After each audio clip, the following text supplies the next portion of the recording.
We're taught from a young age to stay guarded, to be strong, to keep it together. Don't cry too loudly. Don't trust too quickly. Don't expose too much. Somewhere along the way, vulnerability became confused with weakness, a risk we're told to avoid. But what if that message is wrong? What if the very thing we're protecting ourselves from is the very thing that could heal us? The truth is, vulnerability isn't a flaw in relationships. It's the foundation of them. And once you understand how it works, you begin to see that sharing the unpolished, honest parts of yourself is what creates real intimacy, not distance. Let's get honest about what vulnerability actually is, because it's not oversharing or putting your pain on display for attention. Vulnerability is the willingness to show up emotionally without a guarantee of how you'll be received. It's saying, I'm scared, or I love you, or I need help, even when there's a risk the other person might not respond how you hope. It's letting people see you without the mask. And that's terrifying, because vulnerability is exposure. It's emotional nakedness. But paradoxically, it's also the doorway to real closeness. You cannot truly connect with someone if you're always hiding behind a performance. Most of us don't avoid vulnerability because we don't want connection. We avoid it because we're afraid of rejection. Maybe you grew up in an environment where expressing feelings led to punishment or shame. Maybe someone broke your trust after you opened up. Maybe you learned that being strong meant never needing anyone. So now you keep people at a safe distance. You speak in half-truths. You joke when you really want to cry. You protect yourself, but in doing so, you also starve yourself of true emotional nourishment, because you can't receive love for the parts of you that you never reveal. There's a biological reason why vulnerability transforms relationships. When someone shares authentically, when they let their guard down and speak from a place of truth, it activates mirror neurons in the listener's brain. These are the same neurons responsible for empathy.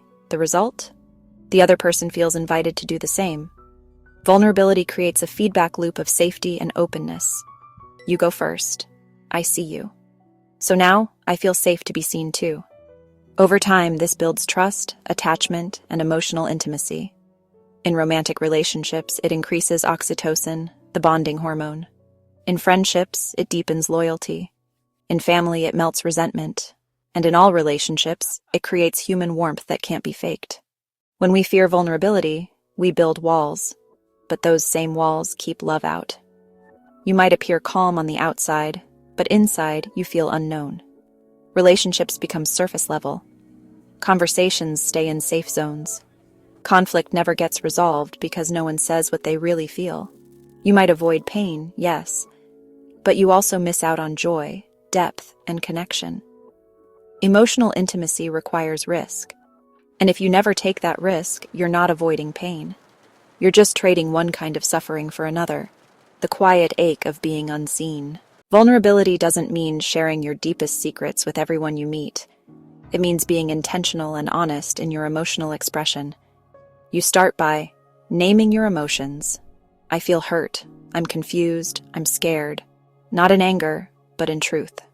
Practicing with people who've earned your trust. Vulnerability needs safety, not perfection. Listening without trying to fix. Vulnerability thrives in spaces where people feel heard, not corrected, allowing space for discomfort.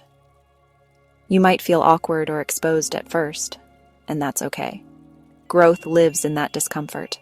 Like a muscle, vulnerability strengthens over time. The more you practice it in small moments, the more natural it becomes to bring your full self to the table. Think about the people you feel closest to. Not the ones who always have it together, but the ones who let you see their truth. The friend who admitted they were struggling. The partner who told you they didn't have the answers but wanted to figure it out with you.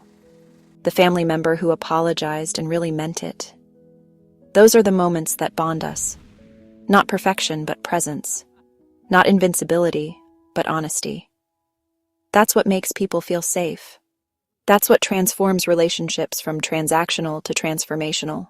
When you allow yourself to be vulnerable, you give someone else the opportunity to love you as you really are. Not the polished version, not the strong front, but the whole, messy, feeling version. And when that love is returned, something incredible happens. You begin to feel worthy. Not because someone accepted you, but because you let yourself be seen and survived it. Vulnerability rewires your belief about what's possible in relationships. It teaches you that you don't need to perform to belong. You just need to be real. Being vulnerable will never feel easy, but it will always be worth it. Because vulnerability is the birthplace of connection, intimacy, and healing. It's not weakness, it's bravery. And every time you speak your truth, admit your fear, ask for what you need, or say I'm not okay, you're not breaking down your relationships, you're building them. So the next time you want to hide how you feel, pause, breathe, and consider that your truth, spoken gently, might be the very thing that transforms everything.